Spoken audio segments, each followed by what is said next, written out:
ठीक है, आगे। अस्सलाम वालेकुम जी। मैं हूँ Farooq Baloch, London based financial journalist. पिछले महीने ये पाकिस्तानी हटाना। रुपी जो है वो बेस्ट परफॉर्मिंग करेंसी था अगेंस्ट यूएस डॉलर। तकरीबन 6.5% जो है उसने गेन किया। ऐसे टाइम पे जब दुनिया भर में डॉलर जो है बहुत तगड़ा है और दूसरी करेंसीज के अगेंस्ट गेन कर रहा है।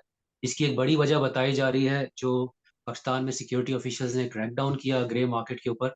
तो जिसकी वजह से डॉलर नीचे आया, ये 307 तक भी जा चुका था और इस वक्त 288, सॉरी 280 81 पे चल रहा है मेरे ख्याल में। काफ़ी फर्क है। और इसके पीछे कुछ लोगों ने अपना किरदार अदा किया और मैं कुछ रिपोर्ट्स पढ़ा था, उनमें से एक मलिक बुस्तान साहब हैं, chairman exchange companies association of Pakistan के। और इनसे बात करेंगे क्योंकि अब देखना ये है, लोग जानना चाह रहे हैं कि क्या ये डॉलर जो था वो अपनी फेयर वैल्यू के पास आ गया है या मजीद गिर सकता है। मलिक साहब, पहले तो मुझे ये बताइएगा कि हमने देखा ये क्रैकडाउन हुआ, रिजल्ट्स भी आए, तो ये पहले क्यों नहीं हुआ? क्योंकि इतना ऊपर चला गया था रुपी कि अगर मे बी पहले किया जा सकता था तो शायद इतना इकॉनमी को नुकसान नहीं होता। तो इतना लेट क्यों ये क्रैकडाउन किया गया? इसका मतलब पहले भी हो सकता था। बिल्कुल हो सकता था, लेकिन करने वाले भी चाहिए ना। करने वाले जो तो थे ही नहीं, सारी सिविलें हुकूमती थी और उनके अपने इंटरेस्ट थे। वो स्मगलिंग पे जोर दे रहे थे सारे, और पूरी इकॉनमी स्मगलिंग और माफिया के ने उसको किडनैप किया हुआ था। और जब अभी निगरान हुकूमत आई और आर्मी ने जब देखा कि ये अब तो पाकिस्तान की जो है इस वक्त पानी सर से गुजर चुका है, हमें कुछ करने का वक्त है, वरना तो ये सारे इसको माफिया मिलकर पाकिस्तान को इकॉनमी को ब्रस्ट कर देंगे। तो वो मैंने इसके लिए हमने अपील की थी, हमारी जो जो ये, क्योंकि स्मगलिंग इतनी बढ़ गई थी, हमारी बदकिस्मती है कि एक तरफ ईरान है, एक तरफ अफगानिस्तान है, और उन पे इकोनॉमिक सेक्शन है, उनका जितना भी माल है वो एलसी तो हो नहीं सकती। तो वो फिर स्मगलिंग के जरिए पाकिस्तान आता था, और वो उसके लिए डॉलर चाहिए होते थे। तो डॉलर उनको ऑफिशियल चैनल से ले नहीं सकते थे, तो वो ब्लैक मार्केट और हवाला मार्केट से लेते थे। और अब उनको कितनी जरूरत हो गई थी, क्योंकि मार्जिन इतना बढ़ गया था कि इंटर बैंक और फ्री मार्केट का जो फर्क था वो 30 रुपये हो गया था। प्री मार्केट जो है वो 330 थी और ये जो है 300 के करीब था। तो मैंने उन्हें कहा कि अगर अभी भी आप पाकिस्तान को इन माफिया से नहीं बचाया तो फिर पाकिस्तान कर ले आपस है, और ये डॉलर 400 क्या 500 भी हो सकता है।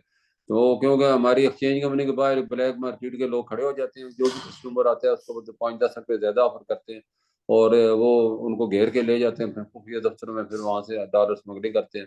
इस तरह वर्कर मिनट्स हमारे 30 अरब डॉलर से आपने देखा मानत 3 अरब डॉलर से कम हो गए, 2 अरब डॉलर पे आ गई। तो 1 अरब डॉलर हवाला मार्केट वाले ले लेते थे, और वो भी वहीं से वही स्मगलिंग का माल जो है अफगान ट्रांजिट के नाम पे भेज देते थे। तो ये उन्होंने क्रैक डाउन किया, इनके जो रखी की इनको पकड़ा। तो अल्लाह का शुक्र है, आप सारी स्मगलिंग के बॉर्डर बंद किए, और जिसकी वजह से डॉलर का डिमांड कम हुई तो हमारे पास सरप्लस हो गई। हमारे पास जो 90% हमारी मार्केट थी वो ब्लैक मार्केट के पास थी, तो अभी 100% हमारे पास है। हम डेली 20 से 25 मिलियन डॉलर लोग हमें बेचने आ रहे हैं, हम इंटर बैंक में सरेंडर कर रहे हैं। पहले हमारे 200-250 मिलियन हम इंटर बैंक में माना सिलेंडर कर रहे थे, और इस दफा इंशाल्लाह 500-600 मिलियन के करीब पहुंच जाएगा। तो अगर ये इसी तरह कंटिन्यू रहता है परमानेंट बुनियादों पे, तो पाकिस्तान इंशाल्लाह अपनी इकानमी को भी बेहतर करेगा, रुपये भी बढ़ जाएगा, और रिजर्व भी आपने देखा हर महीने हर हफ्ते अब इंक्रीज हो रहे हैं। तो ये उसी क्रैक डाउन को मुझे सारा क्रेडिट आसम मुनीर को जाता है, जिन्होंने ये भारी पत्थर उठाया और किसी का भी लिहाज नहीं किया, जो भी इसके इनके रगड़े में आया उसको रगड़ दिया उन्होंने। सर, यहाँ पे एक सवाल ऑब्वियस सा उठता है कि अगर निगरान हुकूमत के टाइम पे हुआ, बेशक आर्मी की हेल्प लेनी पड़ी, लेकिन इसका कहीं ये मतलब तो नहीं है कि जो पॉलिटिकल गवर्नमेंट जब पावर में होती है तो उनके कोई अपने वेस्टेड इंटरेस्ट है जो वो एक्शन नहीं लेते। और निगरान हुकूमत पे क्योंकि प्रेशर नहीं होता वोट बैंक का कि उनको वोट नहीं मिलेंगे, तो उनके टाइम पे एक्शन लेना जरा आसान होता है। ऐसा तो कुछ नहीं है, या आप समझते हैं कि नहीं, ये टाइम ये पहले भी हो सकता था, इसका पॉलिटिकल उससे कोई ताल्लुक नहीं? नहीं नहीं, पहले हो सकता था, लेकिन जहर है, कोई करने वाला तो चाहिए ना। करने वाले तो सारे इन्वॉल्व थे इस बहती गंगा में, हर कोई सर, किस हाथ रंग किस रहा सॉरी था। कदर कलामी के लिए मादत, किस इदारे की जिम्मेदारी है, या आर्मी की जरूरत क्यों पेश आई? क्योंकि देखो, आर्मी के आर्मी पास की और भी जिम्मेदारी बहुत तो सारे नहीं थी। फ्रंट्स हैं। अब ये जो फाइनेंशियल क्राइम्स है, अगर ये भी आर्मी को रोकने पड़ेंगे तो सिविलियन इदारे क्या कर रहे हैं? ये किस इदारे का काम है स्मगलिंग को और ग्रे चैनल्स को जो है मॉनिटर करना? देखो, ये एफआईए का और कस्टम का टोटली डिमांड था, और वो जो है उन्होंने उसको अपनी लापरवाही की, या समझ लगे, या उनको ऊपर से ऑर्डर नहीं था इस किस्म का कोई। क्योंकि अभी जो पिछले आपने देखा माफिया की रिपोर्ट पीएम को भेजी गई है, तो उसमें अदारे भी शामिल थे, ब्यूरोक्रेट भी शामिल थे, सियासतदान भी शामिल थे, हुकूमत भी शामिल थे। तो अभी आर्मी चीफ को ये अभी 3 दिन पहले उन्होंने बयान दिया कि कोई भी आर्मी का यूनिफॉर्म को कोई भी बंदा होगा उसको हम कोर्ट मार्शल होकर 15 साल जेल देंगे कम से कम, ताकि दूसरों को अबरत हो। तो ये इन्होंने बहुत अच्छा फैसला किया है। वो लोग कहते हैं ना आर्मी काबिल एहतसाब नहीं है, तो उन्हें सबसे पहले एहतसाब का अमल ही अपनी आर्मी से शुरू किया। तो इससे लगता है कि लोगों को पता चल गया कि अब ये जो है न कोई गुंजाइश है, न सियासी से, न ही कोई फौज की तरफ से पहले तो ये सारी चीजें पाकिस्तान की इकानमी को बेहतर ले जाएंगी। और इंशाल्लाह ये 5-6 महीने लगातार अगर ये आगे डॉलर 250 तक से भी नीचे जा सकता है। और ये मैं नहीं कह रहा, ये ब्लूमबर्ग ने रिपोर्ट दी है 2 महीने पहले, आपने भी पढ़ी होगी। पाकिस्तान की जी, जी, री बिल्कुल वैल्यू पर पे की मैं दो पढ़ रहा था। दो सौ अच्छा ये चालीस रुपये है। बताएँ कि और ठीक है ब्लूमबर्ग ने रिपोर्ट की है, लेकिन थोड़ा-सा अगर हम कॉन्टेक्स्ट में देखें, क्योंकि ब्लूमबर्ग ने कहा टॉप परफॉर्मिंग करेंसी बट वो सिर्फ सितंबर की बात कर रहा था क्योंकि उसमें काफ़ी गेन किया और इस महीने में भी और नीचे आया है अक्टूबर में।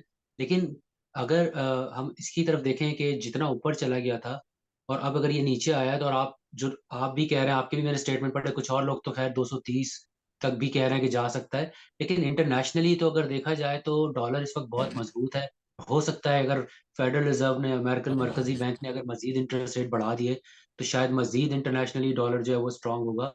तो क्या इतना बड़ा गैप था कि अगर एक्सटर्नल फैक्टर की वजह से ये नीचे नहीं आया, तो क्या हमारी जो ग्रे मार्केट्स हैं उन्होंने इतना ज़्यादा एक गैप क्रिएट किया हुआ था कि डॉलर की वैल्यू 360 तक चली गई, जबकि आप अब जो कॉल्स आ रही हैं उसको देख के लगता है कि 230, 240 पे, तो इतना बड़ा फ़र्क आ सकता है ग्रे मार्केट से? बिल्कुल आ सकता है कि इसका वॉल्यूम जो था सारा टोटल ब्लैक मार्केट और हवाला मार्केट में चला गया था। अब हमारे पास आया तो सप्लाई बढ़ गई है ना। दरअसल चीज सोचने की है कि 2 अरब डॉलर हर महीने वो अब उठा लेते थे मार्केट से। अब 2 अरब डॉलर जब हमारे पास आएगा तो वो तो बैंक में आएगा और बैंकिंग चैनल प्रमोट होगा और रुपया मजबूत होगा। इस वजह ही है, और तो कोई वजह नहीं है ना। जो चीजें लीक हो रही थी वो सारी की सारी लीकेज बंद की, सारे वाल बंद हुए हैं। अब जो रिजर्व में चीजें आ रही हैं वो रिजर्व बन रही हैं। पहले तो रिजर्व में चीजें आ रही चली, आगे से वाल आपने सारे खोले हुए थे, सारी सरहदें खोली हुई थी सारे। तो सारे लोग इसमें अपना जो है अपना अपना रोल अदा कर रहे थे। पाकिस्तान का तो कोई भी रोल नहीं था। अब गोल्ड माफिया मैं आपको बताता चलूं, उसको पकड़ा गया है। वो रोजाना 20 मिलियन डॉलर का सिर्फ गोल्ड इंपोर्ट करते थे, 500 kg पर डे। और वो सारा करप्शन का पैसा उसमें कन्वर्ट होता था, क्योंकि करप्शन ही नहीं हो रही। और उनको गोल्ड वालों को भी पकड़ा गया, उनकी भी इंक्वायरी हो रही है कि उन्होंने किस किस को पैसे दिए। तो वो पूरे ईरान को इंकशाफ होता हो रहे हैं।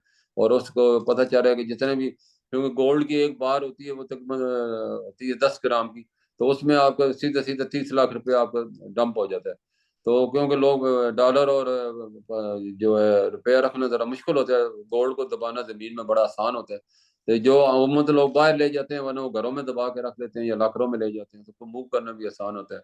और जितनी भी इसकी एजेंसियों की और कस्टम की और रेंजर की और लॉ इन्फोर्समेंट जो कि सरहदों पे खड़े थे, और इन सबका एक लाइन बनी हुई थी, उस लाइन के पैसे होते थे और लाइन सबको एक फूल की शक्ल में मिलता था। तो ये सारा पाक आर्मी ने, अल्लाह उनकी आसमानी की जिंदगी करे, उन्होंने पाकिस्तान में जी, पहली जी। दफा अपने अफसरों को भी हाथ डाला।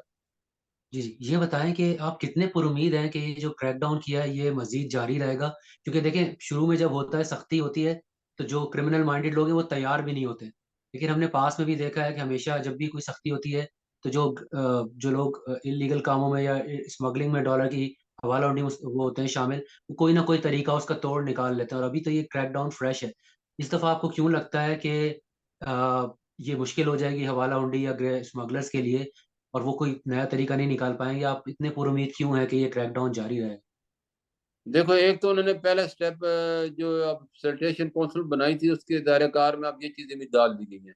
और टोटली जो है, जो पिछले इजलास हुआ है, जो पहले सिर्फ ये इन्वेस्टर के लिए, फॉरेन और पाकिस्तानी इन्वेस्टर के लिए और कारकर्दगी की बुनियाद पे मैशत बिगड़ जाए या मैशत उठ जाए, ये सब सब जिम्मेदारी अब आर्मी के कंधों पे आ गई है। और तमाम वजारतों की कारकर्दगी, उसको अगर बैड कारकर्दगी रिपोर्ट आ जाती है तो उसको फौरन उसके खिलाफ एक्शन होगा। तो आर्मी ने पहली दफा अपने लोगों को कोर्ट मार्शल का ऑर्डर कर दिया है और सिविल हुकूमत को कहा है कि कोई भी हमारा अफसर है तो उसको कोर्ट मार्शल किया जाएगा। तो ये एक बहुत बड़ा स्टेप था जिसने तमाम अदारों को जो है काबिल एहतसाब बना दिया। तो ये एक पहला उन्होंने अपने घर से जब शुरू किया है एहतसाब का अमल, तो खैर कोई बच नहीं सकेगा अब। तो ये इसको उनकी ये तय कर लिया कि हम इसको परमानेंट बुनियादों पे मॉनिटर रखेंगे, कारकर्दगी को देखेंगे, स्मगलिंग को देखेंगे, ब्लैक मार्केट को, तमाम माफिया जो है इसमें इन्वॉल्व है। ये अभी बिजनेस कौंसिल ने पिछले 2 हफ्ते पहले डेटा जारी किया है, जो पाकिस्तान ने नोट्स प्रिंट किए हैं, सर्कुलेट किए हैं, उसमें से 9,000 अरब तो माफिया के पास पड़ा है, इसको बैंक से बाहर पड़ा है। तो इनके बारे में सोचा जा रहा है। बहुत बड़े पैमाने में लोगों के पास कैश डॉलर है, गोल्ड है, तो जो जो इंफॉर्मेशन मिल रही है वहाँ रेड किए जा रहे हैं, काफी लोग पकड़े भी गए हैं। लेकिन ये अब इसके लिए बकायदा प्लानिंग बन रही है, जो जितने भी स्मगलर हैं या जो माफिया है या जितने भी, इन्होंने खास तौर पर अपनी रहायशें आर्मी एरिया में रखी हुई हैं। किसी ने क्रीक विस्टा में रखी हुई है, किसी ने कराची वो जो है नेवल हाउसिंग में रखी हुई है, ताकि किसी का हाथ ही ना पहुंचे। तो आर्मी इसको भी सोच रही है कि इनको भी जो है, ये मुकद्दस गाय नहीं है, इनको भी हम सबसे पहले जबा करेंगे, और इनको भी वहाँ बख्शा नहीं जाएगा। किसी भी आर्मी में अगर उन्हें घर ले तो बैठ वो समझ रहे हैं कि हम अब हमें कोई पकड़ नहीं सकेगा, तो उन पे अब पहले सोचे जा रहे हैं कि इनको कैसे पकड़ा जाए, ताकि आर्मी की जो स्कीमें है, ताकि उनके लिए उनको ब्लैक लिस्ट करके ऐसे लोगों को फिर किरदार तक पहुंचाया जाए। अच्छा सर, ये बताएं कि ये जो आपने अभी मैं रिपोर्ट्स पढ़ रहा हूँ, आपने ब्लूमबर्ग का भी हवाला दिया कि मजीद नीचे जा सकता है, कुछ लोगों ने 240 इनफैक्ट 230 तक का भी कहा। लेकिन अगर ये जो क्रैक डाउन हुआ है इससे अगर लोकली फर्क पड़ा है, डिमांड पे प्रेशर कम हुआ है, सप्लाई भी ज़ाहिर है बढ़ेगी।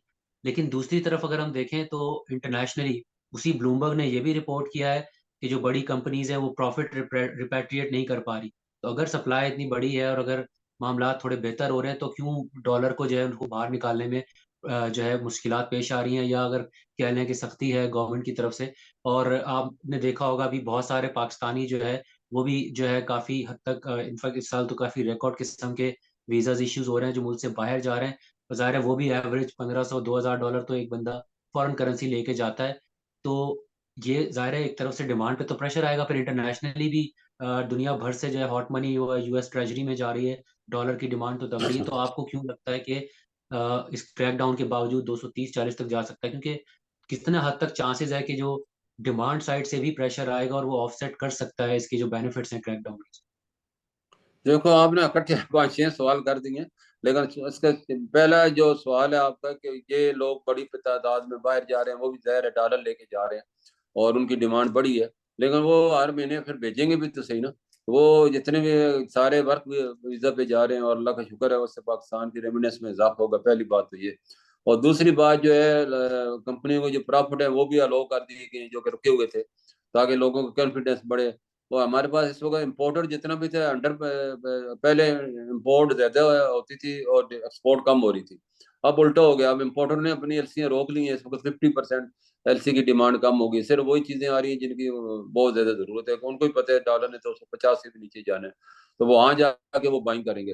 एक्सपोर्टर भी जो है पहले फॉरवर्ड डील करते ही नहीं था, अब 3-3 महीने के फॉरवर्ड डील कर रहे हैं सब। सबको पता है कि ये इसने नीचे जाना है, तो इससे बेहतर हम अपने आप को सेव कर लें। और तीसरा वर्को एविडेंस में, जैसे कि मैंने कहा, एक्सचेंज कंपनी ने पिछले एक हफ्ते में तकरीबन 1 करोड़ 20 लाख डॉलर इंटरबैंक में सरेंडर किए, ये बहुत बड़ा रिकॉर्ड है। और इसमें और मजीद इजाफा हो रहा है, डेली 20-25 मिलियन डॉलर जैसे मैंने कहा पब्लिक बेचने आ रही है अभी, और वो अपने आप को महफूज कर रही है अपने रुपए को। और चौथी बात ये है कि जो हार्ड मनी की आपने बात की है, अमेरिका को क्या दे रहा है, वो तो 4% इंटरेस्ट दे रहा है, ये 4 से 5 तक चला जाएगा, तो हम तो 10% दे रहे हैं डॉलर पे। तो हमारा को किधर वो मुकाबला कर सकता है? लोग सारी अब आप रोशन डिजिटल में दिन ब दिन इजाफा हो रहा है, और हमारे जो जितने भी डॉलरों में बाहर से इन्वेस्टमेंट भी अब आना शुरू होगी, क्योंकि हमारा इंटरेस्ट रेट पूरी दुनिया से सबसे ज्यादा है। इस पे सर इंटरेस्ट रेट पे थोड़ा सा पीछे चले जाए, रजा बाकिर साहब के दौर में उस वक्त भी हमारा इंटरेस्ट रेट ऊंचा था दुनिया में, 0%, 1% चल रहे थे और हम लोग काफी ऊपर दे रहे थे। लेकिन जब वो आया था, और आपको याद होगा कोविड के बाद एकदम से जब लोगों ने निकालना शुरू किया था, तो उस पर भी बड़ा एक इम्पैक्ट आया था। तो जिस तरह से हॉट मनी आती है जब ऐसे ही निकलती है, तो क्या पाकिस्तान के पास इतने रिजर्व्स हैं कि वो अगर आउटफ्लो होता है तो उसको सस्टेन भी कर पाएंगे? अच्छा, ये बड़ी इंटरेस्टेड सवाल आपने किया, और उसके जवाब भी बड़ा इंटरेस्टेड है, लोगों को पता होना चाहिए। हालांकि जो उनके मुआहदे थे हार्ड मनी वालों के, वो 2 साल के थे और 1 साल के थे। लेकिन जब कोरोना आया तो उन्हें क्या, पाकिस्तान डिफॉल्ट का जैसी खबरें चलाई गई जानबूझ के, तो उन्होंने पाकिस्तान को लेट डाउन करने के लिए अपने पैसे प्री मेच्योर्ड हुए बगैर ही निकाले। लेकिन हमारे स्टेट बैंक ने, हुकूमत ने कहा कि सबको 1 महीने में सबको पेमेंट कर दी गई, और डॉलर का रेट जो था वो 120 से बढ़ के 170 हुआ, फिर तकरीबन 200 के करीब पहुंचा। जब ये जहर है, इतनी बड़ी डिमांड थी, 3.5 अरब डॉलर को बहुत बड़ा अमाउंट था पाकिस्तान जैसे कंट्री के लिए। लेकिन बर वक्त सब ने अदा किया, और उसका डॉलर वही रेट 200 से कम हो गया, 151 पे आ गया, और फिर हमारे रिजर्व भी आपने देखा बढ़े।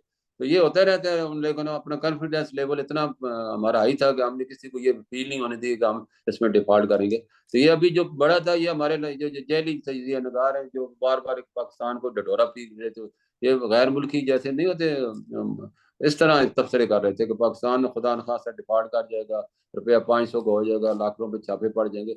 लोगों को डराया गया, वो अपना पैसा बाहर ले गए।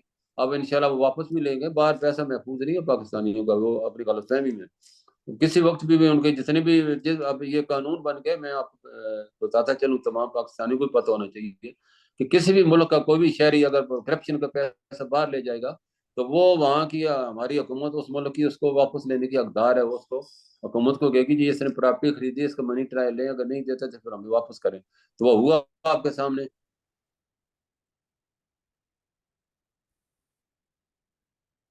um, एक सौ वो हेलो। उसकी बुनियादी वजह यही थी कि वो सारे जो है वो सारे के सारे जो है वो मनी ट्रायल नहीं था, वो खुद से पाकिस्तान को वापस दिए गए। सर इस वक्त जो भी रिसेंटली जो भी हुकूमत की तरफ से इकदाम लिए गए, स्पेशली सिक्योरिटी फोर्स की तरफ से, क्या मरकजी बैंक का कोई किरदार रहा है या स्टेट बैंक इससे बाहर है? स्टेट बैंक ने कोशिश की है इंटरवीन करने की, नीचे लाने के लिए, या स्टेट बैंक बाहर है इससे बिल्कुल? नहीं, स्टेट बैंक तो आईएमएफ के साथ इंटरवीन कर ही नहीं सकता ना, वो ज्यादातर अपनी पॉलिसियों को इम्प्लीमेंट करा सकता है, सर वो तो कंप्लाइंस को ऑफिशियल कर है कि सकता नहीं कर सकता, लेकिन पहले भी था ऑफिशियली नहीं कर सकते थे, लेकिन हमने देखा रजा वाकिर साहब साहब के टाइम पे भी एक जब डिसऑर्डरली मूवमेंट होती थी तो स्टेट बैंक की इंटरवेंशन होती थी। ऑब्वियसली वो ऑफिशियल नहीं होता, तो इसलिए मैं पूछ रहा हूँ ऐसा कुछ दिखने में आया इस दफा या नहीं? नहीं नहीं, देखो वो उन्होंने तो ये पॉलिसी खत्म कर दी गई है। पहले क्या होता था कि बैंक जो था ओवर सोल्ड बहुत ज्यादा करते थे, यानी कि आपके अगले 3 महीने में फर्ज किया डिमांड थी ऑफिशियल जो आपने बाइंग किए हुए है, वो फर्ज किया अगर $3 अरब किए हुए एक्सपोर्टर से, लेकिन ये सेल जो है $10 अरब कर देते थे, इसको मैं $7 अरब का ये गैप ले बना लेते थे, डिमांड खड़ी क्रिएट करते थे। वो मजबूरन स्टेट बैंक को फिर देना पड़ता था, जिसका नतीजा 7,000 कंटेनर एक्सपोर्टरों पे खड़े हो गए, क्योंकि रिजर्व पाकिस्तान के रिजर्व ही खत्म हो गए थे उस वक्त। तो वो अब इस पॉलिसी को खत्म कर दिया गया। अब बैंकों को कहा भी जितने आपके पास डॉलर है इतने आप सेल करें, ओवर सोल्ड ना होता कि आपको स्पेकुलेशन का मौका ही ना मिले और हुकूमत को ब्लैकमेल नहीं करे। इस ब्लैकमेल के नहीं $9 अरब हमारे हड़प कर गए हैं बैंक वाले। तो अब ये पॉलिसी बंद कर दी गई है, फॉरवर्ड डील आप बगैर बाइंग के कर नहीं सकते। अच्छा सर ये बताएं कि स्मगलिंग सिर्फ करेंसी मार्केट की बात नहीं कर रहा, कोई भी कमोडिटी मार्केट हो उसमें एक बड़ी वजह ये भी होती है ग्रे चैनल स्मगलिंग की। फॉर्मल चैनल में अक्सर लोगों को कंपेटिटिव रेट्स नहीं मिलते, और ये तनकीद मनी चेंजर्स पे भी होती है। अक्सर लोग कहते हैं, मैं ये नहीं कह रहा कि ग्रे चैनल में जाना चाहिए, लेकिन आपको एक तरह से compete भी करना चाहिए। तो अक्सर लोग कहते हैं कि रेट्स बहुत ज़्यादा competitive नहीं होते हैं फॉरेन करेंसी जो जो मनी चेंजर्स होते हैं उनके, या फॉर्मल चैनल्स के, जिस वजह से लोग ग्रे चैनल की तरफ जाते हैं। तो किस किस हद तक सदाकत है इसमें? आपको क्या लगता है कि आपकी साइड का पॉइंट ऑफ व्यू क्या है? आपको लगता है कि नहीं आप लोगों के रेट्स कंपेटिटिव होते हैं, या थोड़ी बहुत मतलब एक्सप्लॉयटेशन है कहीं ना कहीं? नहीं नहीं, आपने 100% सही बात की है। इसमें वाकई ऐसा हुआ है और उसका नतीजा हमारे चलाने पे यकीन हुआ, वरना तो होना ही नहीं था, क्योंकि हमारा रेट जो था वो कम था और ब्लैक मार्केट का 30 रुपये ज्यादा था। इस तरह मोरक्को में उसका भी यही हो रहा था, इंटर बैंक 308 था और हवाला मार्केट का 340 था। तो अब 30 रुपये तो कोई भी कुर्बानी नहीं देगा। और उसकी वजह यही थी कि ये हाई रेट दे के जो है वो, अगर हम इस दौड़ में शामिल हो जाते थे $500 हो जाता था। तो हमने तो इस दौड़ को खत्म करना था कि ताकि इसके रीजन नहीं होने चाहिए। ये गलत है और गलत चीज को हम सपोर्ट नहीं करेंगे तो फिर से इसका मतलब आप दौड़ में शामिल हो गए डॉलर की, तो फिर आदि नहीं कोई। तो उसकी जो डिमांड थी वही ब्लैक मार्केट स्मगलिंग थी। स्मगलिंग को जब रोका गया तो खुद म खुद चीजें पूरी सरिया स्मगलिंग होकर आ रहा था, तेल स्मगलिंग होकर आ रहा था, हर चीज आपकी स्मगलिंग होकर ईरान से पाकिस्तान आ रही थी, अफगानिस्तान से आ रही थी। तो अब तो उन्होंने ये शर्त आयद कर दी कि जितनी भी चीजें होगी वो थ्रू एलसी होंगी या थ्रू शिप होंगी, बाई रोड इन्होंने सब चीजों पे पाबंदी लगा दी है। सर अभी जो आपकी आला हुकाम से जब मुलाकातें होती हैं, तो क्या एक या दो प्रपोजल तजावीज़ आप देते हैं उनको, ताकि ये चीज़ मेंटेन रहे कि दोबारा से इतना ज़्यादा ग्रे चैनल जो है वो, या स्मगलिंग जो है वो इतनी फ्लोरिश ना हो? क्या आप उनको देखो देते हमने हैं? दो चीजों को उन्हें कहा है कि इस पे और काबू पा लें। पहला चीज आपने करप्शन पे हर हालत में काबू पाना और उनको इबरतनाक सजाएं देनी है। पहले ये नहीं होएगा तो फिर उनका जरूरत बढ़ती रहेगी और हर आदमी को खरीदने की ताकत रखते रहेंगे। और दूसरा हमने उन्हें कहा है कि इसमें जो जितने भी टेररिस्ट तंजीमें आपने देखा जब से ये ऑपरेशन शुरू हुआ है, तो अब पाकिस्तान पे अटैक बढ़ गए और पाकिस्तानी फौज पे फोर्स से, ताकि इनकी जो इनको डाइवर्ट किया जाए, ये चले जाएं यहाँ से उठ के वापस बॉर्डरों पे चले जाएं और वो उनके पीछे लग जाओ, क्योंकि जितनी भी ये दहशतगर्द तंजीमें स्मगलिंग से अपना रेवेन्यू बनाती हैं और या डग की, तो वो उसको सारी चीज़ों के पाबंदी लगी है, उनके रेवेन्यू नहीं आ रहे। तो अभी हुकूमत ने जो है इसको, मैंने आवाम से भी अपील की अपने फौज के साथ है, जहाँ भी आप मशकूक आदमी उनको आइडेंटिफाई करें और दूसरा जो है इसका जो था कि मैंने कहा जितनी भी FIR 500 FIR काटी गई हैं हवाला ऑपरेटर के खिलाफ और इलीगल करेंसी डीलर के साथ, लेकिन किसी एक को भी सजा नहीं होती, उसकी दूसरे दिन जमानत हो जाती। उसकी वजह यह है कि आप जो हवाला करा रहे हैं, जो पैसा बाहर भेज रहे हैं, जो ब्लैक के जरिए खरीद रहे हैं, उसको तो FIR में आप डालते ही नहीं। हालांकि उसका पहला नाम होना चाहिए, बाद में उनका नाम होना चाहिए। तो वो मैंने कहा जब तक ये काला नहीं बनेगा तो ये तो फिर इसी तरह लोगों को खरीद के और इसी तरह रेट बढ़ा के अपनी डिमांड पूरी करेंगे। और ये अगर इन्होंने इसको वादा किए कि हमने इन फ्यूचर जो है ये लॉ उसको इम्प्लीमेंट कराएंगे, जो भी FIR कटेगी जिसने पैसा पाकिस्तान से बाहर भेजा है उनका तमाम डेटा लिया जाएगा उससे, और उसके खिलाफ भी एक्शन एंटी मनी लॉन्ड्रिंग के खिलाफ करके वहाँ की हुकूमत को उसको यहाँ वापस बुलाया जाएगा। जिस दिन ये होगा तो ऑटोमेटिकली सारी चीजें खत्म हो जाएंगी। सारी सब खराबी की जड़ ये बहुत बड़े वाइट कॉलर और बिजनेसमैन है, ब्यूरोक्रेट है, हर डिपार्ट का बंदा शामिल है। कोई भी इसमें इसमें कहते हैं ना कुछ बचा हुआ है, तो कोई भी नहीं बचा हुआ। तो सब ने इलीगल पैसे जो है कैपिटल के पैसे हवाले के जरिए बाहर भेजा, वहाँ जायदादें खरीदी, ये वहाँ के बैंकों में रखा। तो उसको वापस लाने का वक्त आ गया ताकि इनको गिरबानों से पकड़ के इनको घसीटा जाएगा। पाकिस्तान को जो आपने लूटा है उसका हिसाब दें आके पाकिस्तान। तो सर आखिरी सवाल आपसे करूँगा, एक जो आम लोग हैं उन्होंने देखा है कि जो पाकिस्तान में एक महंगाई का एक तूफान आया है, इतनी ज़्यादा इन्फ्लेशन हुई है, लेकिन करेंसी जो है वो भी गिरी है और एक वजह ये भी रही उसकी महंगाई की। कुछ लोग बेसिकली अब इस तरह का सोच रहे हैं कि शायद फॉरेन करेंसी में सेविंग शुरू कर दी जाए, पाउंड के अंदर या डॉलर के अंदर या यूरोज़ के अंदर। और इसी तरह से बहुत सारे लोग जो हैं वो ये भी जानना चाह रहे हैं कि अगर उनको फॉर एग्ज़ाम्पल अभी पढ़ने के लिए बाहर जाना है और बड़ा अमाउंट चाहिए, या अगर कोई प्रॉपर्टी बेच के अपनी और पाकिस्तान में और अगर बाहर जो वहाँ पे सेटल है वहाँ प्रॉपर्टी बनाना चाह रहा है, तो क्या ये जो सख्तियाँ हो रही हैं उनके ऊपर भी इसमें इम्पैक्ट आएगा, या उनको कोई बीच का रास्ता निकाला है हुकूमत ने, क्योंकि बंदा अगर बाहर अपना घर बनाना चाह रहा है जहाँ रहता है, तो वो पाकिस्तान से बड़ी रकम ले जा सके? और ये जो लोग डॉलर में सेव करने की बात कर रहे हैं, क्या ये ऐसा तो नहीं है अगर कोई अपनी सेविंग्स करना चाह रहा है एक एज़ एन इन्वेस्टर और उसको मतलब पता चले कि वो क्रैक डाउन का हिस्सा बन जाए, उसके ऊपर भी कोई वो केस वेस बन जाए, और किस तरह से वो अपने आप को उससे सेव कर सकता है? फॉर एग्ज़ाम्पल मनी ट्रेल साबित करके, या आप समझ गए मैं सवाल क्या पूछना चाह रहा हूँ? नहीं नहीं, ये सबसे पहले मैंने हाईलाइट किया है कि जो लोग अपने पैसा पाकिस्तानी रुपए में कन्वर्ट करने आ रहे हैं या बैंकों में जमा कराने आ रहे हैं, तो उनको निशाना नहीं बनना चाहिए। कुछ लोगों के साथ ये हुआ है कि रास्ते में पकड़े गए और उनको अपनी एविडेंस वो दे नहीं सके कि ये पैसा उन्होंने कहाँ से लिया, तो उन्होंने उनके खिलाफ इंटीमेंट लाने का लाभ बनाया। फिर बाद में कुछ लोग ऐसे भी थे जिनके बताया कि हमारे जो है किसी का बेटा, किसी का भाई, किसी का बच्चा बाहर था, तो उसने छुट्टी गुजारने आते हैं तो वो अमूमन दे जाते हैं, कोई मकान खरीदना होता है या कोई प्लाट खरीदना होता है या मरम्मत करानी होती है, तो वो उस वक्त उसको चेंज करते हैं। तो उसकी बेस पे उनको सब कुछ छोड़ दिया गया। लेकिन मैंने तो ये कहा कि आप एक पोर्टल बना लें, जितने भी लोगों के पास घरों में पैसा है, लीगल पैसा पड़ा है, वो उस पर अपने आप को, क्योंकि उनको जब मूवमेंट करनी होगी, ज़ाहिर है दूर दूर होती हैं एक्सचेंज कंपनी भी और बैंक भी, घरों देहातों के खास तौर पर लोग तो अपने आप को रजिस्टर्ड करा लेंगे, हमारे पास ये मनी है, और ये रजिस्टर्ड नंबर उनको उसी वक्त मिल रहा है ऑनलाइन, और एक ऑनलाइन कंप्लेन नंबर मिल जाए। तो रास्ते में कोई भी एजेंसी उनसे पूछे तो वो दिखा सके कि ये देखो ये ऑलरेडी मैं अपने आप को डिक्लेयर कर चुका और मेरी लीगल मनी है, मैं जाके इसको डिपॉजिट करने जा रहा हूँ, ये जमा कराने जा रहा हूँ। तो इस पे भी सोचा जा रहा है और इंशाल्लाह इस पे अमल होगा। और सबसे बड़ी बात, जो लोग डॉलराइजेशन में जाना चाहते हैं, वो देखो मुल्क इस वक्त क्राइसिस में है, और हमने ये भी तजवीज़ दी कि हमारी करेंसी जो है फुली फ्लोट कर दी है, जब हमारे रिजर्व 60 से 70 अरब डॉलर तक हो जाते हैं।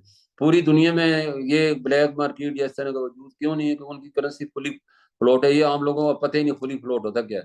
फुली फ्लोट उसको कहा जाता है कि जिनका पैसा पाकिस्तानी है, जैसे मिसाल पे अगर फुली फ्लोट करेंसी हुई तो हमारे बैंक जो है उसको, अगर आप चाहते हैं डॉलर में कन्वर्ट करें तो उसी वक्त डॉलर में हो जाएगा, अगर वो कहते हैं कि पाउंड में कन्वर्ट करना है, उनको मार्केट से खरीदने की जरूरत नहीं पड़ती। तो ये हमारे उसी वक्त मुमकिन है जब हम इंटरनेशनल मनी मार्केट के मेंबर बन जाए, जब हमारे रिजर्व कम से कम 60 से 70 अरब डॉलर हो जाए। फिर कोई वजह नहीं। अब ये देखा ना, हुकूमत ने एक्सचेंज कंपनी बैंकों को भी बनाने के लिए फोर्स किया है ताकि मुकाबले की फिजा, और बैंक क्योंकि बड़ा वॉल्यूम रखते हैं, और एक्सचेंज कंपनी के वॉल्यूम में उन्होंने बढ़ा दिए, कॉर्पोरेट सेक्टर में आ जाए 50-500 मिलियन कर दिए, ताकि बड़ा अमाउंट होगा तो बड़ी चीजें जो है कंप्लाइंस करना और आसान हो जाता है। और उनका जिसका इतना बड़ा सरमाया तो वो गैर कानूनी काम कर ही नहीं सकती, क्योंकि उसका पूरा सरमाया डूबने का खतरा होता है। तो ये चीजें इसलिए की जा रही हैं आराम आराम से, लेकिन एक वक्त आएगा, अल्लाह ताला हमें पाकिस्तान के कोई, मैं समझते फॉरेन एक्सचेंज की कोई कमी नहीं है। अगर आप पिछले 30 साल का रिकॉर्ड देखें, 180 अरब डॉलर पाकिस्तानी बैंकों से गैर मुल्की बैंकों में रिकॉर्ड ट्रांसफर हुए। तो हमारे तो कर्जे 130 अरब डॉलर, 50 अरब डॉलर फिर भी फालतू गए। वो मैंने तो आपको फिक्र दी ही नहीं जो कि लोगों ने हुंडी हवाले से ले गए। तो वो अगर डाला जाए तो 500-600 अरब डॉलर बन जाता है पाकिस्तानी को, जो बाहर पड़ा है। तो जब डॉलर का रेट गिरेगा तो आप देखेंगे खुद ब खुद ये वापस लेके आएंगे, और उनकी वैल्यू जब गिरेगी, आप जो आप कह रहे हैं डॉलराइजेशन क्यों हो रही है, क्योंकि हमारी बदकिस्मती, हमने एक्सपोर्टरों को पूरे मुल्क को यरगमाल बनाया हुआ है, हुकूमतों को भी यरगमाल बनाया हुआ था कि डॉलर का रेट बढ़ाएंगे तो हमारी एक्सपोर्ट बढ़ेगी। वो तो उल्टी उल्टी हमारी एक्सपोर्ट कम हो गई है। आप देखें 2008 में डॉलर का रेट 60 रुपीज था, बढ़ के 360 के करीब चला गया। एक्सपोर्ट तो आपकी नीचे 22-25 अरब डॉलर से कम हो गए, 18 अरब डॉलर पे आ गई है। तो ये इनका क्या नहीं गलते कि रेट बढ़ाने से एक्सपोर्ट बढ़ जाएगी, बल्कि कम, क्योंकि आप इम्पोर्ट करके एक्सपोर्ट कर रहे हैं, तो आपको सस्ता डॉलर ही आपके लिए सस्ती एक्सपोर्ट का बायस बन सकता है। मतलब साहब बहुत-बहुत शुक्रिया, आपने टाइम दिया। और अच्छा होता कि जो सिविलियन इदारे हैं वो ये काम करते और हमें सिक्योरिटी फोर्सेस को ना यूज़ करना पड़ता, क्योंकि आर्मी के और भी बहुत सारे इश्यूज़ हैं जिनको उन्होंने डील करना होता है। लेकिन बहरहाल रिज़ल्ट्स आ रहे हैं, अच्छी बात है, और उम्मीद करते हैं जैसा आपने बताया कि ये क्रैकडाउन जारी रहेगा और मज़ीद बेहतरी आने की उम्मीद है। तो हम भी यही उम्मीद करते हैं, और ये भी साथ-साथ कोशिश मतलब होप करते हैं कि जो इस क्रैकडाउन के चक्कर में जो लोग बेचारे सीधे हैं, जो जो इल्लीगल या ग्रे चैनल्स में इन्वॉल्व नहीं है, स्मगलिंग इन्वॉल्व नहीं है, सिर्फ़ अपने पर्सनल इन्वेस्टमेंट के पॉइंट ऑफ व्यू से कर रहे हैं, उनको उनके लिए कोई ऐसा रास्ता हो बीच का कि उनको प्रॉब्लम ना हो। बहुत-बहुत शुक्रिया सर आपका, और आपसे आगे भी बातचीत रहेगी। अपना ख़्याल रखिएगा। अल्लाह